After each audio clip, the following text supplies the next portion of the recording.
Oi, oi, boa noite. Bom, estamos aqui hoje para conversar um pouco sobre a prematuridade. O que é a prematuridade? É aquele parto que ocorre em uma idade gestacional inferior a 37 semanas. E por que esse é um tema tão relevante? Simples.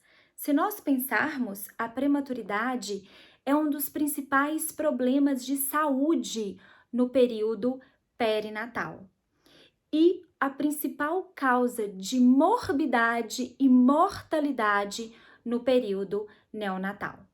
E quando nós falamos de prematuridade, nós devemos saber que existe um método de rastrear aquelas mulheres que fazem parte do grupo de alto risco para parto prematuro e que existe maneiras de prevenir o parto prematuro.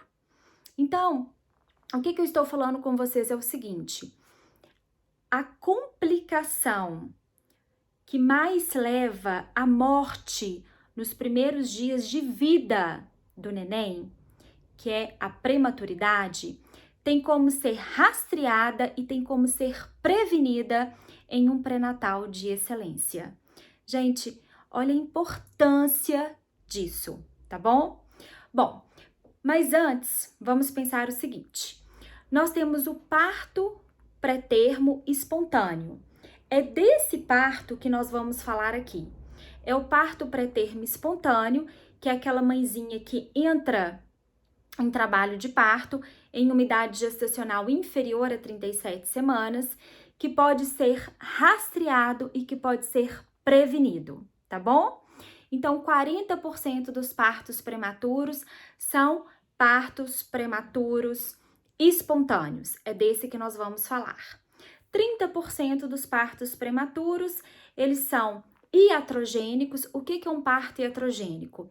É quando o obstetra ele tem que interromper a gestação por um bem maior, seja para salvar a mãe ou para salvar o neném. Então, vou dar um exemplo para vocês. A mãezinha tem uma pré-eclâmpsia grave com síndrome HELP, com 28 semanas de gestação. Se nós não interrompermos a gestação, nós vamos perder a mãezinha. Então, indicação absoluta de interrupção da gestação, nós temos um parto prematuro e iatrogênico.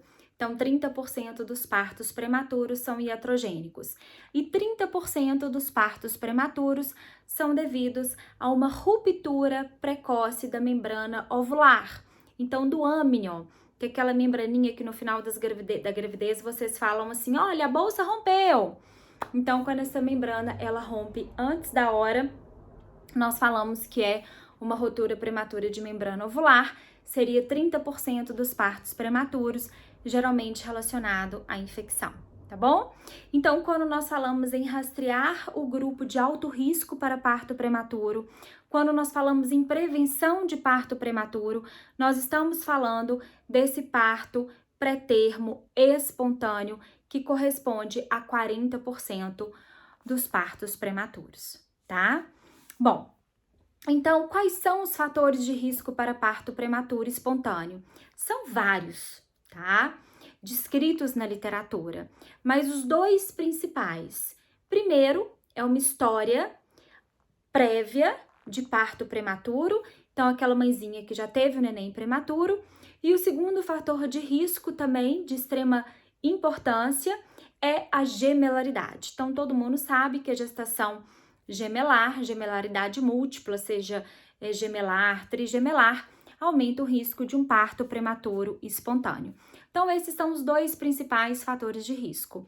Então, nós poderíamos pensar assim: então, vamos pegar os dois principais fatores de risco, gestação gemelar, a mãe que já teve uma história de parto prematuro, e vamos utilizar os métodos de prevenção nessas pacientes. Não dá. Por que não dá, gente?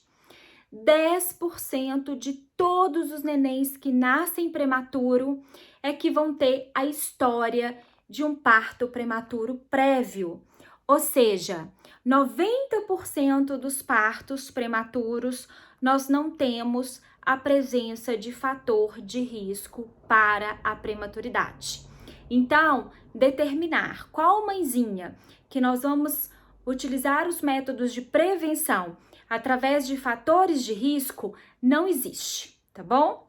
Então, como que nós fazemos esse rastreamento para determinar o grupo das mãezinhas que tem alto risco para parto prematuro e que vão se beneficiar de uma prevenção? É simples.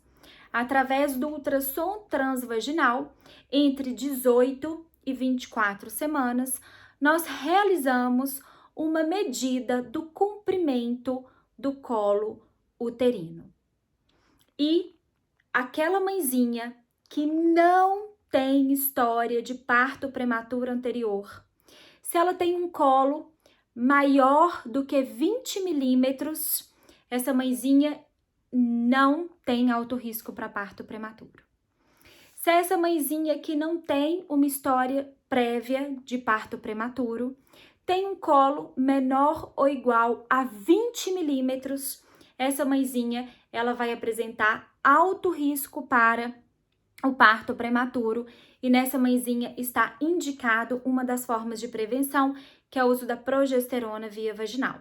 Então, eu falei com vocês o primeiro grupo de mãezinha, que é aquela que não tem história de parto prematuro anterior.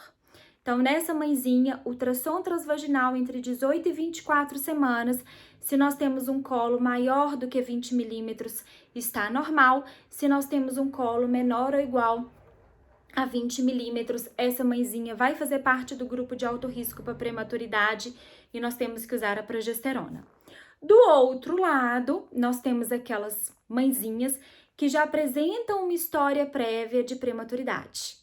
Então, essa mãezinha que já tem um dos fatores de risco mais importante, que é um parto prematuro anterior, obrigatoriamente, essa mãezinha, com 16 semanas, ela tem que iniciar o uso da progesterona via vaginal.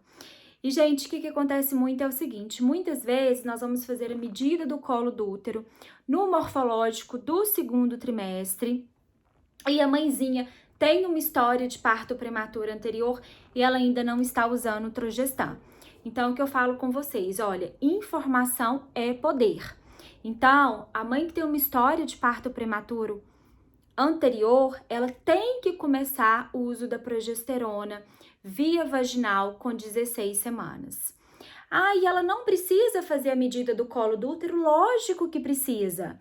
Entre 18 e 24 semanas, essa mãezinha também vai ter realizado a medida do comprimento do colo uterino pela via transvaginal. E qual que é o ponto de corte dessa mãezinha? Já não é mais 20. Então, a mãe que tem uma história de parto prematuro anterior, o ponto de corte é 25 milímetros.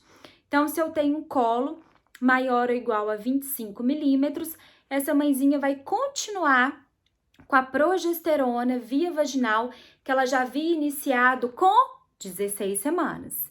E se essa mãezinha, ela tem um colo menor do que 25 milímetros, então, além da progesterona, nós vamos ter que usar algum outro método, na grande maioria das vezes, a cerclagem, tá bom?